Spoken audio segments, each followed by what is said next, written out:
Approach to unconsciousness, क्या चीज? अगर एक मरीज हमारे अस्पताल में अचेत अवस्था में लाया जाता है तो क्या क्या चीजें हमें समझनी चाहिए। प्रायः हम लोगों ने देखा है कि अस्पताल प्राइमरी लेवल का होता है जो छोटा अस्पताल कहलाता है, सेकेंडरी लेवल का होता है जो बीच वाला कहलाता है, टर्शरी लेवल का होता है जो बहुत बड़ा कहलाता है, जैसे मेडिकल कॉलेजेस और मल्टी स्पेशलिटी हॉस्पिटल्स होते हैं। तो प्राइमरी हॉस्पिटल सबसे नजदीक होता है। अगर कोई गांव में, छोटे कस्बे में, देहात में, जिले में रह रहा है तो सबसे पहले आदमी प्राइमरी हॉस्पिटल में जाता है।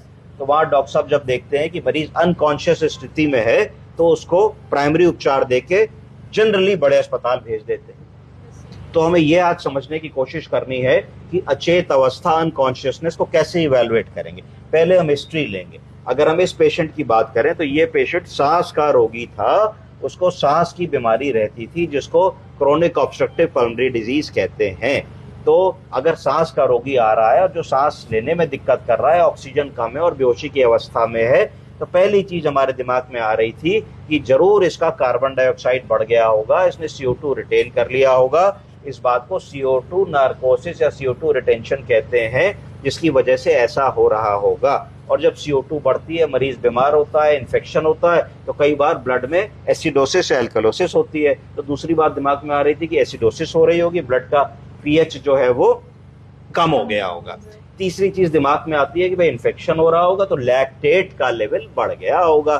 कई बार होता है कि बाइकार्बोनेट कम हो जाता है। तो ये सब ABG एक करके हम लोग इन सारी बातों का असेसमेंट कर लेते हैं। तो आज मैं बताऊंगा कि कैसे हम इसको धीरे धीरे अप्रोच करें। तो इसकी डायग्नोसिस हमने बनाई कि एक्यूट एक्सर्बेशन ऑफ COPD, कि हमारे मरीज को सांस की बीमारी तो 20 साल से थी, पर वो तो चल रहा था, सब्जी भी ला रहा था, काम भी कर रहा था, खेत में भी काम कर रहा था, ऑफिस भी जा रहा, जो भी कर रहा था। अब वो एकदम से क्यों बीमार हो गया? तो उसको कहते हैं एक्यूट एक्सर्बेशन। कोई ऐसा कारण हुआ जिसकी वजह से अपर रेस्पिरेटरी ट्रैक्ट इन्फेक्शन के माध्यम से इन्फेक्शन गया। इन्फेक्शन जाने से लंग्स के, सांस के एल्वियोलर और ब्रोंकियोलर लेवल्स पे सूजन आई, इरिटेशन हुआ, जिसकी वजह से इन्फ्लेमेशन हुआ। तो इन्फेक्शन और इन्फ्लेमेशन होने के कारण मरीज का सांस का रास्ता सिकुड़ गया। जब सिकुड़ गया तो जब वो सांस ले रहा है तो सांस अंदर तक नहीं जा रही है। सांस अंदर तक ना जाने की वजह से क्या हो रहा है कि मरीज को जोर लगा के सांस लेनी पड़े, तो उसको कहेंगे कि भाई मरीज पैंटिंग कर रहा है, सांस लेने के लिए स्ट्रगल कर रहा है, कोशिश कर रहा है, और सीटी जैसी आवाज आ रही है, सांस ऐसे आवाज आ रही है। तो एकदम से आप जब आला लगाओगे तो आपका पूरे लंग में सुनाई पड़ेगा कि हवा की एयर एंट्री बिल्कुल ठीक नहीं है, थोड़ी थोड़ी हवा ऊपर सुनाई पड़े, नीचे तक हवा नहीं जा रही है। तो एकदम से इस बात को कहा जाएगा कि मरीज को सीवियर क्या हो रहा है? ब्रोंकोस्पैज्म, सीवियर ब्रोंकोस्पैज्म हो रहा है। और क्या सुनाई पड़ रहा है? सीटी जैसी आवाज। उसको कहा जाएगा रोंकाई, कि सर सीवियर ब्रोंकोस्पैज्म मरीज है, इसको रोंकाई हमको सुनाई पड़ रहे हैं। तो आप इमीडिएटली उसको ब्रोंको डायलिटेशन की दवा दोगे, निबुलाइजेशन दोगे, थोड़ा सा ऑक्सीजन लगा दोगे, टेरिफाइलिन और एक स्टेरॉइड में जो आपके पास उपलब्ध होगा, हाइड्रोकॉर्टिसोन, मिथाइल प्रेडनिसोलोन, जो भी दे सकते होगे उसको इमीडिएटली दे दोगे अपने प्राइमरी लेवल पर भी, जब तक कि आगे आप कुछ और सोचते हो। वाइटल लोगे, BP देखोगे, पल्स देखोगे, टेम्परेचर देखोगे, हिस्ट्री लेने की कोशिश करोगे, पुराने क्या रिकॉर्ड लाया है, सीधे आ रहा है कि किसी अस्पताल से आ रहा है, हफ्ते भर से बीमार था, कोई दवा खा के आ रहा है, नहीं आ रहा है, ये सारी बात पूछोगे। अंडरलाइंग ब्लड प्रेशर है, डायबिटीज है, थायराइड है, coronary artery disease, kidney disease है कि नहीं, इसके बारे में पूछने की कोशिश करोगे। तो इतना जब आपने पूछ लिया तो आपको एक बेसिक असेसमेंट हो गया कि भाई सांस का मरीज है। अब अगर आपने ये सब भी किया और आपका मरीज स्टेबल नहीं हो रहा, उसकी सांस टूट रही है, ABG बहुत अच्छा नहीं है, SpO2 मेंटेन नहीं हो रहा है, तो फिर आप जिसके यहाँ सुविधा है वहां उसको इंट्यूबेट करके, आपके पास अगर वेंटिलेटर है तो वेंटिलेटर लगाओगे, अगर वेंटिलेटर नहीं है तो वेन सर्किट पे आप उसको मेंटेन करके आगे रेफर करने की कोशिश करोगे। अब दूसरी बात हमको क्या समझ में आई कि भाई अगर मान लीजिए हमने ABG देखा, ABG में पैरामीटर्स बहुत बिगड़े, नहीं निकले, तो भी हमारा मरीज बेहोश है, तो हमारे दिमाग में बात आई भाई ये इंसेफेलोपैथी का क्या और कारण हो सकता है। तो हमें दिमाग में बात आई कि भाई इसका पेट थोड़ा टाइट है, इसको लेटरिन 3 दिन से नहीं हुई है, कभी कभी अल्कोहल भी ले लेता था। तो दिमाग में बात आई कि हिपैटिक इंसेफेलोपैथी तो नहीं हो रही है, हिपैटिक इंसेफेलोपैथी।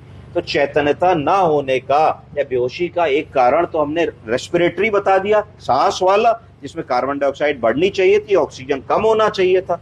उसके अलावा दूसरा जो कारण दिमाग में आया वो बिगड़ा हुआ लिवर अगर होगा तो अमोनिया बढ़ जाएगी। तो आपको अमोनिया का असेसमेंट भेजना है, कोशिश करनी कि आर्टीरियल ब्लड में सीरम अमोनिया को नाप लें। अगर सीरम अमोनिया बहुत ज्यादा है तो सीरम अमोनिया के अंदर ताकत होती है कि वो ब्लड ब्रेन बैरियर को क्रॉस करता है और चेतना को मूर्छा में बदल देता है। तो आपके दिमाग में ये पार्ट आना चाहिए। उसको कैसे आप मैनेज करने वाले हो, उसके लिए जरूरी है कि मरीज को 4 से 5 पतले दस्त रोज हो। तो लग्जेटिव जो भी आपके पास उपलब्ध है, क्रेमाफिन की सिरप, डोफालेक की सिरप, लूज एनीमा, जो भी आप कर सकते हो कि वो करोगे कि 3-4 पतले वाटरी लूज मोशंस उसको हो, क्योंकि अमोनिया आंतों में रिटेन होता है। तो जैसे बावल खुलेगा, पॉटी होगी, तो सीरम अमोनिया का स्तर गिर जाएगा। और अगर मरीज की चेतना अमोनिया की वजह से कम होगी तो मरीज को धीरे धीरे चेतना आने लगेगी। उसके बाद यदि मरीज कोई नशे की दवा करता है, कोई मरीज ने नींद की दवा खाई है, कुछ और दवाएं करता है, तो कोशिश करोगे कि उस इमरजेंसी के दवा समय में उस सारी दवाओं को रोक दोगे और अटेंडेंट से कहोगे कि हमारे डॉक्टर जैसा बताएंगे हम धीरे धीरे दवाओं को अपने हिसाब से देंगे, अभी आप मुट्ठी भर दवाओं को इस समय 1-2 दिन के लिए रोक लीजिए, इमरजेंसी की दवाओं को चलने दीजिए। उसके बाद और देखोगे कि भाई क्या चीजें खोजने की कोशिश करोगे। फिर कार्डियोवैस्कुलर सिस्टम को एनालाइज करोगे कि भैया मरीज सीरियस है, बोल नहीं रहा है, हार्ट कैसा है। हार्ट के लिए बीपी देखा तो 140/90 आया, पल्स देखी 110 आई, तो मन में एक सांत्वना आई कि मरीज शॉक में नहीं है। अगर मरीज सेप्टिक शॉक में होता, कार्डियोजेनिक शॉक में होता, तो काफी संभावना इस बात की थी कि हाइपोटेंशन होता, बीपी लो होता।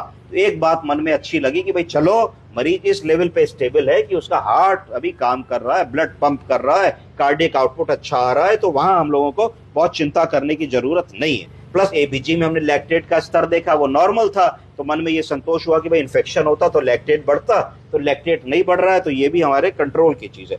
फिर आप और क्या करने वाले हो इसमें बताइए। चेस्ट देखोगे, चेस्ट में आपने देखा कि वीज है कि नहीं, मैंने बताया वीज है।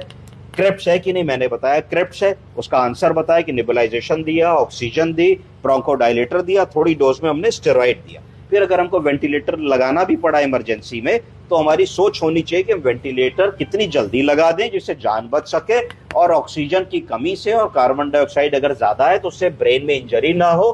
प्लस दूसरी बात ये मन में आनी चाहिए कि कितनी जल्दी हम वेंटिलेटर को निकाल सकें, तो कैसे वो फेवरेबल सर्कमस्टेंसेस बनाए कि मरीज का वेंटिलेटर झट से निकल जाए, इसके बारे में सोचना है। तो इसके लिए यदि हमने एसआईएमवी मोड पे लिया है तो उसको पीएसवी मोड पे लेकर के आएंगे, पीएसवी मोड पे लिया है तो सीपैप मोड पे लेके आएंगे, सीपैप मोड पे लेने के बाद टीपी स्ट्राइल देंगे, और टीपी स्ट्राइल देने के बाद फिर एक्सट्रोबेशन की कोशिश करते रहेंगे। ये हमारे दिमाग में बिल्कुल होना चाहिए कि कैसे जल्दी से जल्दी हम अपने मरीज को वेंटिलेटर से निकाल सके।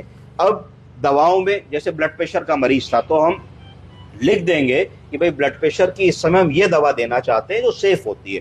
तो आपको लगा ऐसी कौन सी दवा है जो किडनी के भी पॉइंट ऑफ व्यू से सेफ है, तो आपको लगा भाई कैल्शियम चैनल ब्लॉकर है। कौन सा कैल्शियम चैनल ब्लॉकर, तो आपको लगा भाई एम्लोडिपिन से बढ़िया सिल्लीडिपिन है, तो आपने लिखा सिल्लीडिपिन 5 मिलीग्राम में देना चाहता हूं। कब? जब हमारे मरीज का बीपी 140/90 से ऊपर जाए तब, वरना मत देना, क्योंकि इस समय मरीज सिक है, बीमार है, वेंटिलेटर पे, शॉक पे, एकदम से बीपी डाउन ना हो जाए गोली से।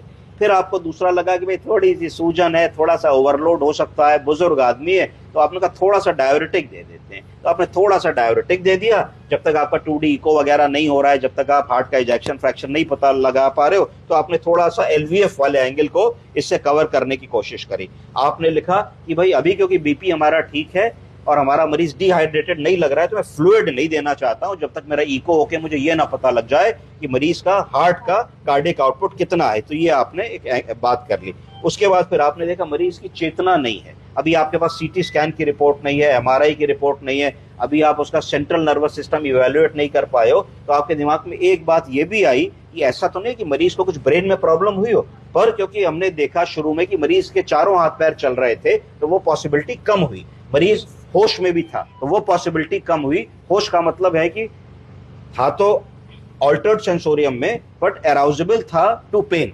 तो अगर चारों हाथ पैर पेन देने पे मरीज चला रहा है सेंट्रल पेन पे, तो इसका मतलब है कि जनरली सेंट्रल नर्वस सिस्टम की बीमारी होने की संभावना कम है। फिर भी एक ऐसी कंडीशन में इमरजेंसी में एक एंटी एपिलेप्टिक ड्रग जो भी आपके पास उपलब्ध हो, एप्सोलिन उपलब्ध हो तो आपने एप्सोलिन दे दिया, लिवर्स्टेम उपलब्ध हो वो आपने दे दिया, जो भी सोडियम वेल्पोरेट हो वो आपने दे दिया, जो आपको अच्छा लगे वो आप दे सकते हैं। एक ब्रॉड स्पेक्ट्रम एंटीबायोटिक का बड़ा रोल होता है, क्योंकि एंटीबायोटिक बैक्टीरियोसाइडल है, इन्फेक्शन खत्म करेगी, इन्फ्लेमेशन कम करेगी, तो ये आपको एक एंटीबायोटिक ऐड करनी पड़ जाएगी। फिर क्योंकि पेशेंट अनकॉन्शियस है तो आपको एक नाक की नली और पेशाब की नली डालनी पड़ेगी, जिससे कि आप दवा का रूट स्टैब्लिश कर सको। और ना कोई भी दवा, सिरप या कोई भी चीज अगर आपको देनी है और मरीज अचेत है तो कैसे दोगे?